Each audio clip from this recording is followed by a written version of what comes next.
This is an article that came out on Forbes.com December 12th, 2017. America's workforce is paying a huge price for the opioid plague. And it's going to go over things that you're not really going to be surprised about hearing. And we know that according to their very undercounted numbers, 64,000 people died of opioid um, overdoses in 2016. The numbers from 2017 really won't be out until the end of 2018 there, so they always run a year behind. So that number has surpassed car accidents and gun violence in this country. So right now, the number one way people die in America is through drugs. It's not through any other way. Um, Now, most of the people that are dying from these overdoses are 50 and younger. And the trend has not changed in many years now. So it probably will remain the same. So you got to picture this in your mind. You have these people dying 50 or younger, plus you now have the baby boomers dying of old age. And this is happening simultaneously at the same time. All right. So right now, businesses are losing, and I was reading they lose anywhere from $200,000 to $1 million a year. And this is due to not being able to fill jobs that they have open. And also, something that you may not know, jobs are staying open longer. It is not unusual for a job to stay open for a year or even 2 years now because so many people are failing drug tests. And it doesn't matter if the candidate is qualified or not, even qualified candidates are failing drug tests. And it explains why so many of them are unemployed because they're junkies. So companies have lost a lot of money on failed drug screenings, applicants that they have not been able to hire, and jobs that they can't fill. And productivity is also a problem because so many people in one company are drug addicts. All right. So now there are skilled labor shortages all throughout America now. And a lot of people that are being locked out of the labor force because of drug addiction are between the ages of 25 and 54 now. And really, that's not far off from the suicide ages. So, very interesting. Okay, so they're saying right now the opioid um, addiction is strongly impacting approximately 20% of the labor force in America is on a decline by 20%. The biggest two industries that are impacted by the opioid plague is construction and manufacturing. And I did an article on construction workers actually being number one in dying from opioid overdoses in America, construction and manufacturing. And it's because of the type of injuries that they get on those jobs. And it's not unusual for your construction workers, damn near all of them, taking some type of pain pills like a Vicodin or opioids or hydrocodone. So that's a big thing that's happening. Employers and unions trying to deal with the opioid problem is also a big issue.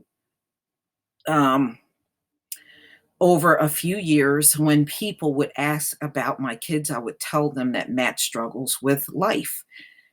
He's a heroin addict. So even if the worker is not an addict, and that's another thing. It says a lot of these people have children at home that are drug addicts. So, there was an article I read that said people would either know someone directly or indirectly on drugs, or somebody that have died from drug addiction. And I was talking to, when I was out yesterday, I was in the store, and the woman in front of me was talking to the cashier. And she said she lost her son to drug addiction. So these things are always happening, and it's just going to grow. And the way Trump wants to handle this, it ain't going away. You can't call this a public health emergency and then say you're not going to add any money to it and expect this to go away. It's not going to go away. Okay, and this article is talking also about labor, people that are in labor unions that talk about the deaths of their own children and family members and how they're struggling with that, which I can certainly understand. All right, I want to go here. The dramatic increase in opioid prescriptions over a 15-year period is at the root of the epidemic. Sales of prescription painkillers in the US quadrupled between 1999 and 2010, according to the Center for Disease Control and Prevention.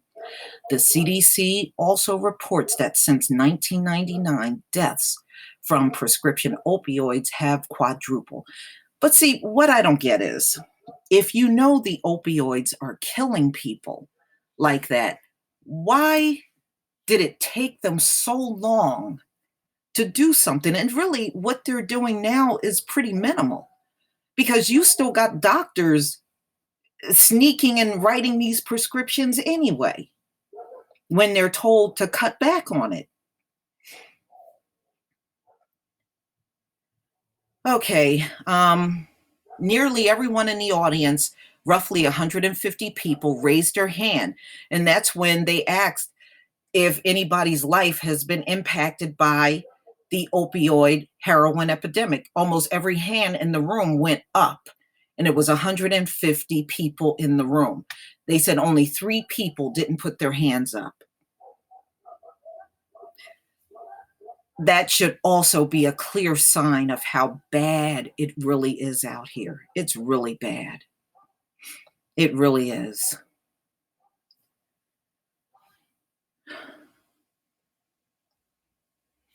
So, what can employers and industry stakeholders do? Well, there are many options they can do.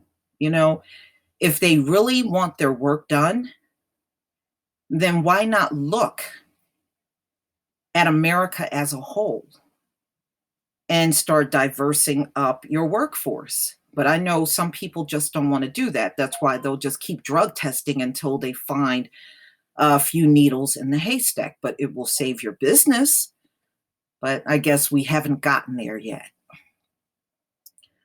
So, um, so of course, they're trying to figure out different ways to combat the opioids. And, to be honest with you, there's no one answer to fixing this.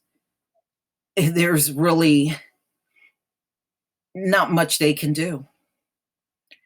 It is millions and millions of addicted people out here. That's the problem. Maybe if it was a more contained type number, they would be able to do something. How do you do something when you got 23 million plus people that are abusing opioids and heroin and fentanyl out here? You really can't do much to contain that. And so much money have also been spent on this entire thing. I just don't believe there's one answer to this. And, and the way they punish people, they're punishing everybody except for the user. The user don't get punished. It's the drug dealer, it's the distributors, it's, people in Mexico and China, they're trying to go after them. but they won't touch these junkies. I don't want to, I just don't get it, but maybe that's why I'm not picked to resolve it. Please tell me what you think, ladies and gentlemen.